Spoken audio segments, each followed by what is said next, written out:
One evening, Thomas brought his last train to the junction. Percy was glad to see him. "Are you on your way to the big station, Thomas?" "Yes, I am. Why?" "Because I'm going there, too. I think something's up." Toby looked up at the sky. "Where?" "Not up there. Down here," laughed Thomas. "How can something be up when it's down?" Thomas was too excited to explain. "Bust my buffers! Look over there!" Mavis, Boko, Bill, Ben, Donald, Oliver, and Douglas paraded past. "Good evening, you three," whistled Donald. "Aren't we all a fine sight?" "Very splendid indeed," admired Toby. "Sorry we can't stop. Sir Topham Hatt wants us all together at the station."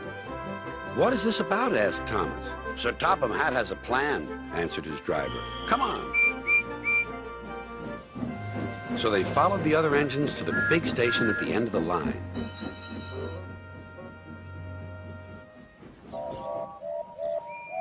"Silence!" called Sir Topham Hatt. "I have an important letter to read from a little girl who is 5 years old." "Dear Thomas and all the engines, please can I meet you? My friends say they would like to meet you too. You could come to my house for tea, but my mommy says there aren't any railway tracks to my house.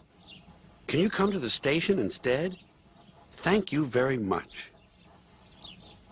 "It seems," continued Sir Topham Hatt, "that there are many girls and boys who would like to meet you.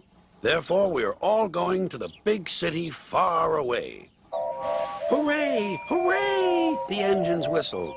"Silence! Other engines will be working here while you're away, so please show them what to do." As Annie and Clarabelle were going to the big city too, Thomas and Oliver practiced with some other coaches.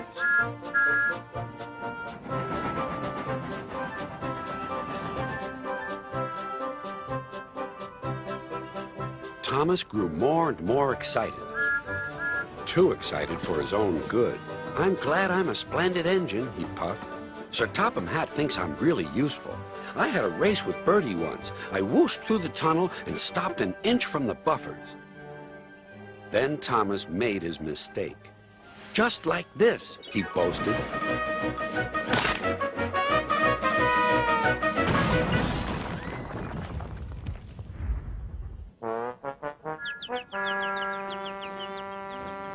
No one was hurt, but Thomas's front was badly bent. They telephoned to Sir Topham Hatt. "I'll send up the workmen," he said. "But if they can't mend Thomas in time, we'll have to go to the big city without him." Poor Thomas. 8 o'clock next morning, the engines waited at the junction.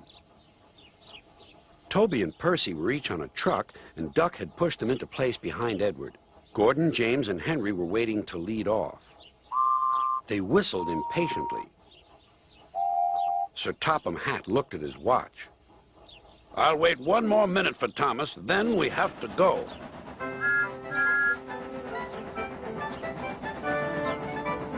"Oh, thank goodness you're still here," panted Thomas.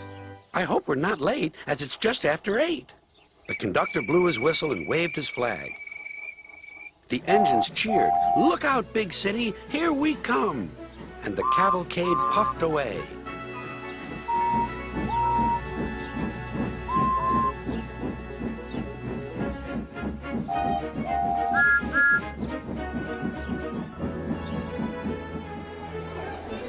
Later in the big city, all the engines were lined up in a splendid shed.